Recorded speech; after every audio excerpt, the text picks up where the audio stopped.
Hello student. Today we discuss about the special theory of relativity. Now we discuss about the relative motion in the classical physics as well as special theory of relativity, which is introduced by Einstein in 1905. तो relative motion को understand करने के लिए जो theory develop की गई है उस थियरी में क्लासिकल फिजिक्स जैसे रिलेटिविटी,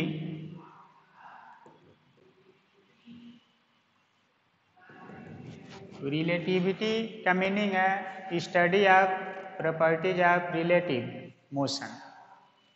तो इसमें हम लोग स्टडी करते हैं about relative motion.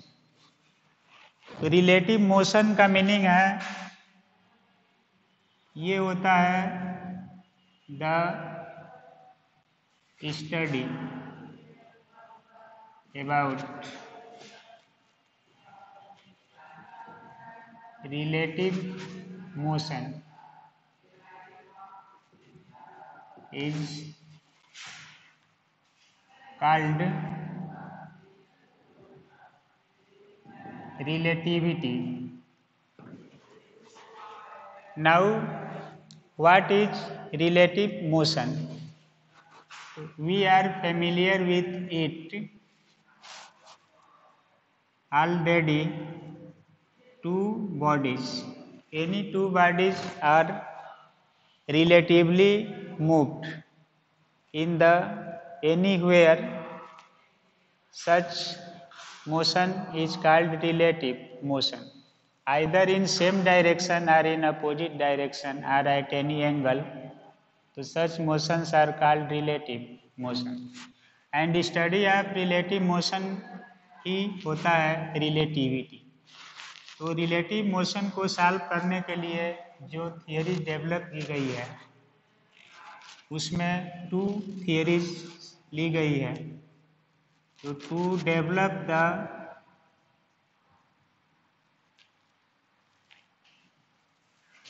theory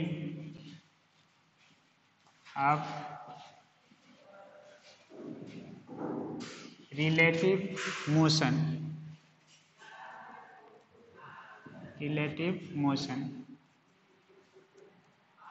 there are two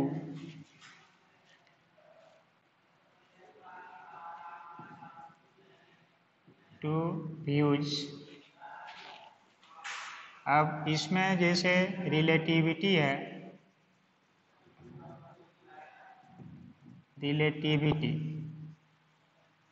तो इस रिलेटिविटी में एक क्लासिकल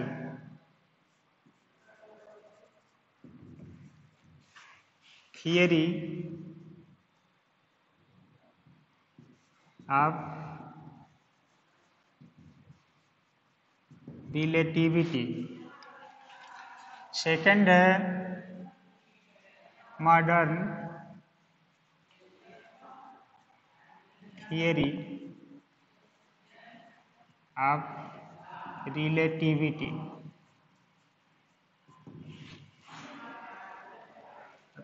ये थियरी 16th सेंचुरी में डेवलप की गई गैलीलियन ट्रांसफॉर्मेशन नाम से जानी जाती है, न्यूटोनियन मैकेनिक्स।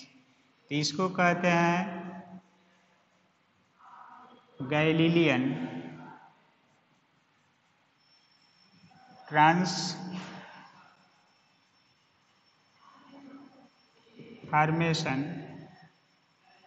थियरी, और इसको ओरिजिनेट किया गया था आइंस्टीन द्वारा। तो इसका नाम है Einstein special theory of relativity. ये भी है Galilean transformation theory of relativity. तो 2 थियरीज है रिलेटिविटी से related, classical and modern physics में। ये थियरीज डेवलप की गई इन 1905 एडी आइंस्टीन के द्वारा जर्मनी में, और ये 16th सेंचुरी में ही आ गई थी थियरी। न्यूटन और गैलीलियो के मैकेनिक्स पर बेस्ड थियरी है। तो इस थियरी में ये है कि रिलेटिव मोशन होता है तो एक ऑब्जर्वर दूसरे ऑब्जर्वर का रिपोर्ट कैसे ऑब्जर्व करेगा, दूसरा पहले का कैसे ऑब्जर्व करेगा। तो यहाँ पर ट्रांसफॉर्मेशन ऑफ एनी इंफॉर्मेशन होता है कि कैसे ट्रांसफॉर्म होगा एक सिस्टम से दूसरे सिस्टम में। इसमें भी वही थियरीज होती है कि एक सिस्टम से दूसरे में कैसे कोई इंफॉर्मेशन ऑब्जर्व होगा।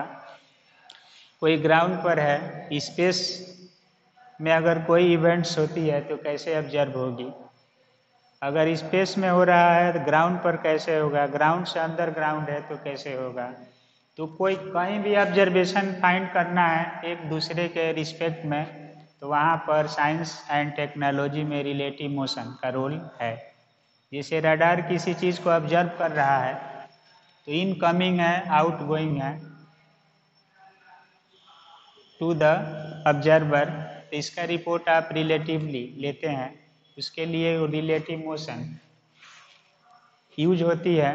तो हर जगह यूज करते हैं कहीं ना कहीं। तो क्लासिकल थियरीज ये बताती है कि लो स्पीड जब होगा, पहले तो ये बना था तो किसी के लिए यही यूज होता था, लेकिन बाद में ये पता चला कि it is hold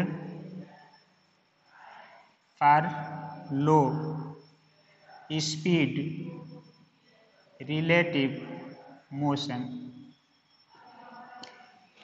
low speed relative motion के लिए ये थियरीज यूज होती है, हाई स्पीड में फेल हो जाती है ज़्यादा। उसी तरह से ये थियरीज है आइंस्टीन की, ये 2 पार्ट्स में है। एक जनरल थियरी ऑफ रिलेटिविटी है और एक स्पेशल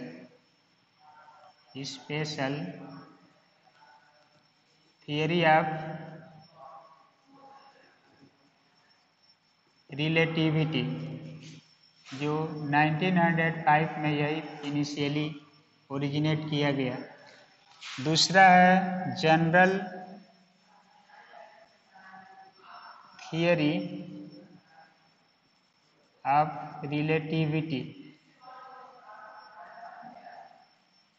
ये 1915 में ओरिजिनेट किया गया आइंस्टीन के द्वारा। तो यहाँ पर फर्स्ट टॉपिक के रूप में हम लोग डिस्कस करेंगे स्पेशल थियरी ऑफ रिलेटिविटी, जो आजकल कई कंपटीशन के सिलेबस में या एकेडमिक सिलेबस में सभी बच्चे पढ़ते हैं, कहीं बीएससी में, कहीं एमएससी में, कहीं बीटेक में, सभी जगह ये पढ़ाया जाता है स्पेशल थियरी ऑफ रिलेटिविटी। तो इसको हम लोग कवर करेंगे। अब इसको इंट्रोड्यूस करने से पहले सम व्यू हम लोग लेंगे about classical theory of relativity, कि रिलेटिव मोशन को, किसी भी इंफॉर्मेशन को ट्रांसलेट करना वन फ्रेम ऑफ रेफरेंस से दूसरे फ्रेम में या दूसरे से पहले में, कैसे इसको हम लोग ट्रांसफॉर्म करेंगे, रिपोर्ट बनाएंगे, कोई ऑब्जर्वेशन करेंगे, डाटा शेयर करते हैं एक दूसरे के रिस्पेक्ट में, तो क्या होगा।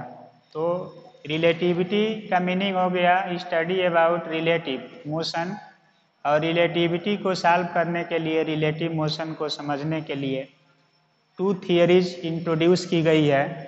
फर्स्ट थियरीज है क्लासिकल थियरी ऑफ रिलेटिविटी, जिसको गैलीलियन ट्रांसफॉर्मेशन थियरी कहा जाता है रिलेटिविटी में, और ये आजकल लो स्पीड के लिए लागू की जाती है। हाई स्पीड में इसका ऑब्जर्वेशन जो होता है वो एररफुल आने लगता है, बहुत सारे ड्रॉबैक्स मिलने लगते हैं।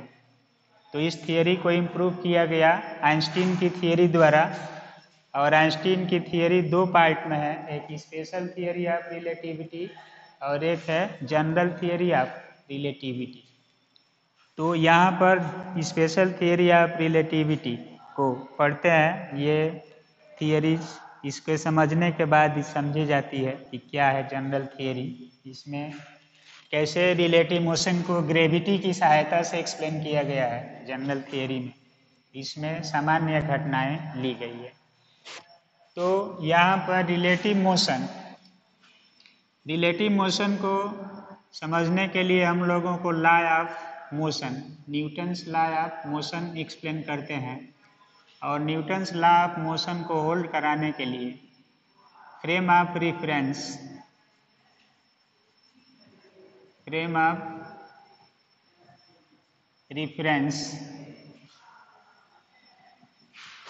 की चर्चा होती है कि फ्रेम ऑफ रिफरेंस क्या है, कौन कौन से फ्रेम होते हैं और कौन किस में यूज होगा। तो न्यूटन्स का मैकेनिक्स हो या मॉडर्न मैकेनिक्स हो, कोई भी मैकेनिक्स हो, quantum mechanics, relativistic mechanics, statistical mechanics, सब में कहीं ना कहीं फ्रेम ऑफ रिफरेंस का रोल होता है और इसी में हम लोग किसी चीज़ को सॉल्व करते हैं। तो रिलेटिव मोशन को समझने के लिए फ्रेम ऑफ रिफरेंस का जिक्र होता है। क्या है frame of reference? Galilean transformation क्या है, कहाँ पर इसमें ड्रॉबैक्स है, कैसे है, मैथमेटिकली इसको सॉल्व करके देखते हैं।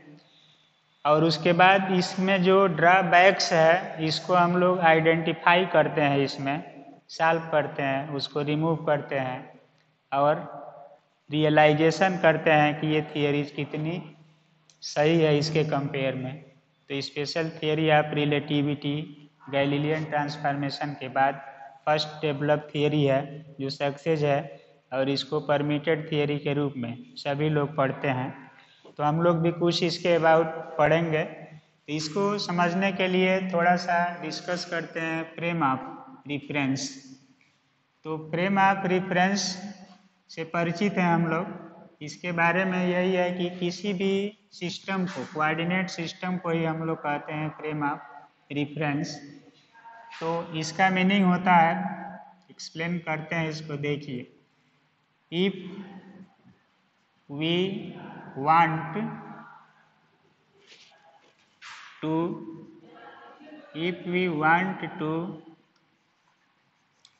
find the location of any object in the space, then we need a coordinate system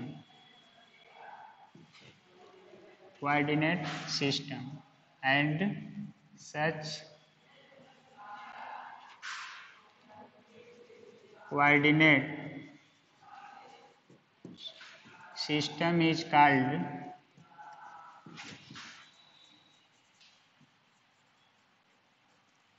frame of reference।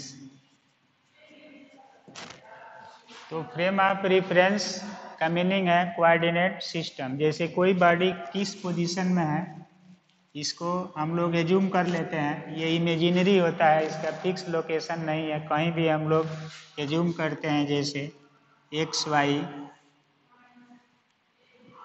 Z origin लेते हैं, कोई ऑब्जर्वर लेते हैं कहीं, और कोई इवेंट इसी में हो रही है, 1 डायमेंशनल, 2 डायमेंशनल, 3 डायमेंशनल।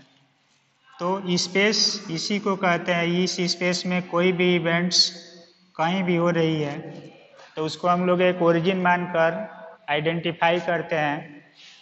फिर इसमें डिस्कस करते हैं कि ये इवेंट्स कहाँ पर हो रही है, किस पोजीशन पर हो रही है, इसका लोकेशन क्या है, पोजीशन क्या है, सिचुएशन क्या है, कब कहाँ पर होगी। तो इस कंडीशन के लिए हम लोग फ्रेम ऑफ रेफरेंस बनाते हैं। तो यहाँ रिलेटिव मोशन में 2 फ्रेम ऑफ रेफरेंस होगा, जिसको prime, Z prime, X prime, Y prime इसको ओ प्राइम कहते हैं।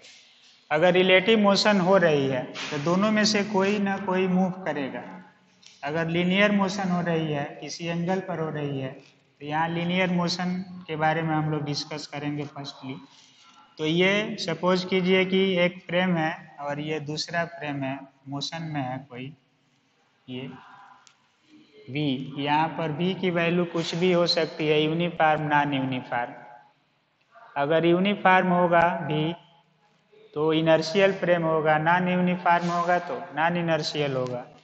तो ये भी यहाँ पर लिया जाएगा, कुछ भी लिया जा सकता है। अब यहाँ पर रेस्ट फ्रेम है, मोशनल फ्रेम है। अगर कोई यहाँ पर सिस्टम है, कोई ऑब्जर्वेशन पॉइंट है, मान लीजिए एक ऑब्जर्वर यहाँ पर बैठ करके ऑब्जर्वेशन कर रहा है कुछ न कुछ, तो उसका ये पोजीशन होगा इसमें। दूसरा इसमें जा रहा है, मोशन में है, बस में बैठकर, ट्रेन में, एरोप्लेन में या किसी भी सिस्टम में मोशन में जा रहा है। तो ये ऑब्जर्वर इसको देखता है, ये ऑब्जर्वर इसको देखता है। दोनों का रिलेटिव इंफॉर्मेशन क्या है? अब information means displacement, velocity, acceleration, force, energy, कुछ भी ले सकते हैं। साइंस है तो, या अदर है तो आप बात करते हुए जा रहे हैं मोबाइल से, तो वो भी एक फ्रेम ऑफ रेफरेंस सिस्टम से जुड़ जाएंगे और दोनों के रिस्पेक्ट में मोशन में चेंजिंग होगी। तो इनर्शियल फ्रेम ऑफ रेफरेंस और non inertial frame of reference. तो अगर ये वेलोसिटी कांस्टेंट हो जाती है इसके रिस्पेक्ट में, तो दोनों इनर्शियल फ्रेम होंगे। अगर वेलोसिटी वेरी करने लगती है, एक्सेलरेशन आ जाता है इसमें, फर्स्ट लॉ ऑफ मोशन यानी लॉ ऑफ इनर्शिया फॉलो नहीं होता है, तो उस समय ये होता है non inertial frame of reference. तो यहाँ पर inertial frame, non inertial frame सभी मोशन के लिए लागू होते हैं। तो कौन सा मोशन किस में लागू होगा ये हम लोग एक्सप्लेन करेंगे इसमें। तो देखिए, फ्रेम ऑफ रेफरेंस का मीनिंग होता है कोऑर्डिनेट सिस्टम, और ये दो तरह का होता है coordinate system.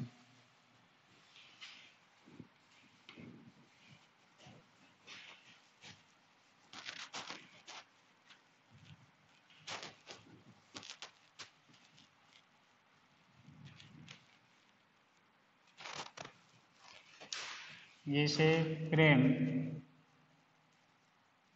Of reference, frame of reference का जनरल मीनिंग है कोऑर्डिनेट। तो frame of reference means coordinate system, और ये कोऑर्डिनेट सिस्टम कई तरह से यूज होता है। जैसे कोई इवेंट्स कार्टेशियन कोऑर्डिनेट्स में होती है, कोई इवेंट्स स्फेरिकल पोलर कोऑर्डिनेट्स में लेते हैं, और कोई सिलिंड्रिकल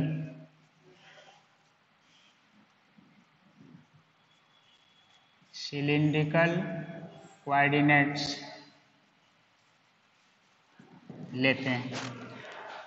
कहने का मीनिंग है कि एनी वेयर कोई भी घटना हो रही है, तो जो कोऑर्डिनेट सिस्टम बनाए गए हैं, जिसको हम लोग साइंस में फ्रेम ऑफ रेफरेंस कहते हैं, ये फ्रेम ऑफ रेफरेंस सीधे कोऑर्डिनेट्स के माध्यम से डिफाइन होते हैं, एक्सप्लेन होते हैं, और इसी के रूप में कोई भी एक्सप्रेशन फाइंड किया जाता है। तो कार्टेशियन कोऑर्डिनेट है तो इसको हम लोग लेते हैं एक्स वाई जेड के रूप में। अगर स्फेरिकल कोऑर्डिनेट है तो इसको हम लोग लेते हैं आर थीटा फाई के रूप में। अगर सिलिंड्रिकल कोऑर्डिनेट है तो आर आई और जेड के रूप में लेते हैं। तो इसमें तीनों पोजीशन कोऑर्डिनेट्स है, इसमें दो एंगुलर कोऑर्डिनेट और एक पोजीशन कोऑर्डिनेट है, इसमें दो पोजीशन कोऑर्डिनेट और एक एंगुलर फैक्टर या कोऑर्डिनेट्स है। तो ये मैथमेटिक्स में हम लोग पढ़ते हैं। Frame of reference 1 dimensional motion है तो क्या लेंगे, 2 डायमेंशनल है तो क्या लेंगे, 3 डायमेंशनल है तो क्या है, किसी एंगल के रूप में है पोलर कोऑर्डिनेट में, किसी कर्व पर है तो कैसे लेंगे, सिलिंड्रिकल सरफेस पर। तो ये सिस्टम बनाया गया है कोऑर्डिनेट्स के रूप में और इसी को हम लोग फ्रेम ऑफ रेफरेंस के रूप में यूज करते हैं। तो इसके बाद 2 टाइप्स का फ्रेम ऑफ रेफरेंस होता है, जैसे इसी के रूप में चाहे कोई भी लिया जाए, कार्टेशियन, स्फेरिकल। इसको हम लोग सीधे कहते हैं, सभी को मिला करके हम लोग कह देंगे ये सभी स्पेस कोऑर्डिनेट्स हैं, स्पेस कोऑर्डिनेट्स हैं। अब इसके साथ टाइम कोऑर्डिनेट इंक्लूड किया जाएगा तो स्पेस टाइम कोऑर्डिनेट बनेगा, रिलेटिविटी में यूज होगा। तो ये डिस्कस करेंगे। फ्रेम का मीनिंग है कि किसी भी बॉडी का अगर हम लोग लोकेशन जानना चाहते हैं तो नेसेसरीली हमको एक कोऑर्डिनेट सिस्टम की नीड होगी और वही नीड बनेगा फ्रेम ऑफ रेफरेंस। अब फ्रेम ऑफ रेफरेंस का मीनिंग हो गया सीधे कोऑर्डिनेट सिस्टम। अब आपको जहाँ सिचुएशन है वैसे आप कोऑर्डिनेट सिस्टम लेंगे, डिसाइड करेंगे, अपने आप ये सब टर्म्स दिखाई देंगे कि हमको एक्स वाई जेड प्लेन लेना है, आर थीटा फाई में डिस्कस करना है या आर फाई जेड में करना है, तो इसको स्पेस कोऑर्डिनेट कहा जाएगा। अब यहाँ पर कोई भी इवेंट्स होगी, थोड़ा सा डिस्कस करते हैं हम लोग कि क्यों ऐसा किया जा रहा है। तो इसमें एक टर्म आएगा कि टाइम के साथ हम लोग कोई भी चीज़ जोड़ेंगे तो स्पेस टाइम कोऑर्डिनेट लेंगे, क्योंकि कोई घटना अगर एक ऑब्जर्वर के फ्रेम में एग्जिस्ट कर रही है, इसी घटना को दूसरे फ्रेम का ऑब्जर्वर आइडेंटिफाई करता है, तो वो कैसे लिंक करेगा। तो कोई इवेंट्स होती है तो कहाँ हो रही है स्पेस बताएगा और कब हो रही है टाइम बताएगा। तो किसी भी घटना को स्पेस टाइम जो कोऑर्डिनेट्स होते हैं, तो ये स्पेस टाइम कोऑर्डिनेट्स जो भी होगा, देखिए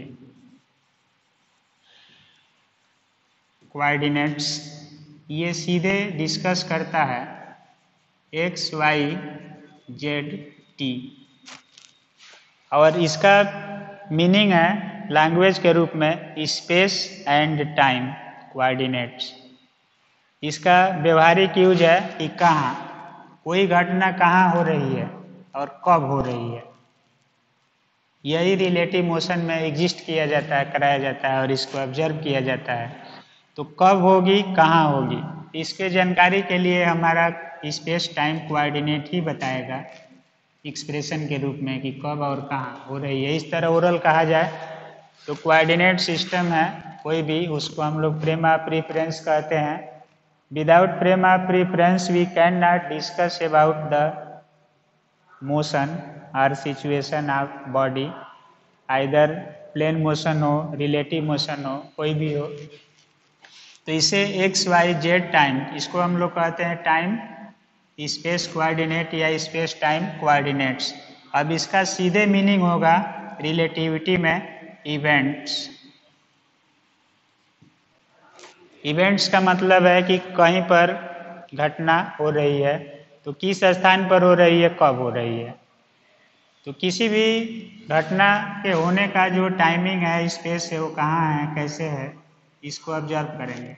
टाइम के पैसेज होने पर ये इवेंट्स कैसे बदल रही है, रिलेटिव मोशन में स्टडी किया जाएगा। तो कोऑर्डिनेट सिस्टम है जो स्पेस कोऑर्डिनेट है, इसके साथ टाइम कोऑर्डिनेट कनेक्ट कर दिया जाएगा। तो ये दोनों मिलकर के किसी इवेंट्स के कैरेक्टरिस्टिक्स को शो करने लगेंगे। अब ये कोऑर्डिनेट पोजीशन कोऑर्डिनेट है, टाइम कोऑर्डिनेट है, बताने लगेगा कि किस पोजीशन पर कब ये इवेंट्स कैसी थी, कुछ देर बाद किस सिचुएशन में चेंज हो गई कि कांस्टेंट रह गई। ये सर्वे के लिए उपयोगी होगा। तो फ्रेम ऑफ रेफरेंस में ये स्पेस कोऑर्डिनेट होंगे, इवेंट्स उसी में डिस्कस होगी। अब एक स्पेस कोऑर्डिनेट, टाइम कोऑर्डिनेट किसी भी फ्रेम में रहेंगे, इसी से फ्रेम बनेगा। यही फ्रेम है। फ्रेम का मतलब है रूपरेखा किसका कहाँ है, कैसे है। तो इसको देखिए, सेकेंड टर्म है कि there are two types of frame of references. Two types के फ्रेम ऑफ रेफरेंसेस होंगे।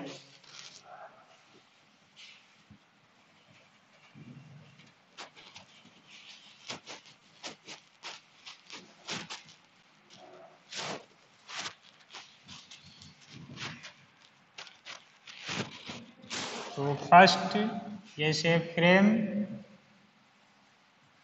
ऑफ रेफरेंस है, तो ये इनर्शियल फ्रेम होगा।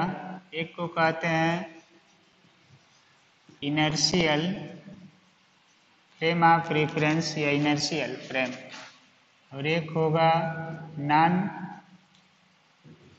इनर्शियल फ्रेम ऑफ रेफरेंस, या केवल फ्रेम भी लिख सकते हैं। फ्रेम का मीनिंग होता है स्थान, जगह जहाँ पर कोई घटना ऑब्जर्व की जा रही है। ये काल्पनिक है, कहीं भी हो सकता है, ग्राउंड पर हो सकता है, अंडरग्राउंड हो सकता है, स्पेस में हो सकता है, वाटर में हो सकता है, आयल में हो सकता है। करंट फ्लो कर रही है तो इनसाइड द कंडक्टर हो रही है, सबका फ्रेम है कहीं ना कहीं। आप जहाँ भी है वही आपका फ्रेम है। किसी भी कंडीशन को कहते हैं फ्रेम ऑफ रेफरेंस। तो इनर्शियल फ्रेम का मीनिंग है कि इसमें Newton's first law of motion follow हो जाए, लॉ ऑफ इनर्शिया लग जाए, यानी ये कांस्टेंट वेलोसिटी से मूव करे। और नॉन इनर्शियल का मतलब है जिसमें इनर्शिया का रूल फॉलो न हो, फर्स्ट लॉ ऑफ मोशन लागू न हो, ये फ्रेम एक वेरिएबल वेलोसिटी से मूव करे, एक्सेलरेटेड हो जाए। तो इसका मीनिंग है कि इसमें first law of motion in such frame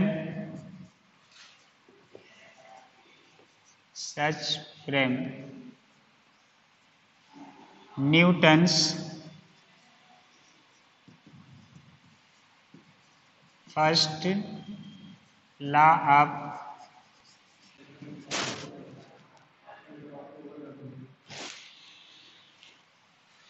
of motion is hold. इसमें है कि इन सच फ्रेम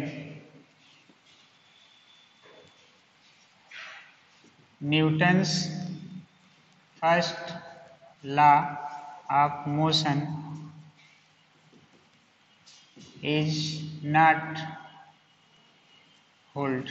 ये इसमें भी नॉट इक्वल टू कांस्टेंट होता है, acceleration not equal to 0, dv by dt not equal to 0, force F ma ये भी नॉट इक्वल टू 0। तो ये एक्सेलरेटेड फ्रेम होगा, एक्सेलरेटेड फ्रेम। और इसका कैरेक्टरिस्टिक्स है कि v कांस्टेंट होगा, a equal to dv by dt 0 होगा, फोर्स m इंटू a 0 होगा। ये नॉन एक्सेलरेटेड फ्रेम होगा, नॉन एक्सेलरेटेड फ्रेम। तो टू टाइप्स के फ्रेम है। इनर्शियल फ्रेम में special theory of relativity hold करती है, और नॉन इनर्शियल फ्रेम में जनरल थियरी ऑफ रिलेटिविटी ली जाती है। तो ये टू टाइप्स के फ्रेम ऑफ रेफरेंसेज हैं। अब इनका यूजुअल प्रैक्टिस में कैसे यूज करेंगे, फ्रेम को कैसे समझेंगे, इसका मीनिंग क्या है, इसका मीनिंग क्या है, ये अगले लेक्चर में डिस्कस करेंगे हम लोग inertial frame, non inertial frame, Galilean theories, special theory of relativity, या किसी भी मोशन को कैसे समझने में हेल्प करती है, तो इसका व्यवहारिक एग्जाम्पल और कंडीशन अगले लेक्चर में कवर करेंगे, क्या है कैसे है। तब तक के लिए इतना डिस्कस किया गया कि types of frame of reference, types of relativity कौन किस कंडीशन में है, तो ये अगले लेक्चर में इसके बाद हम लोग कवर करेंगे। Okay, thank you.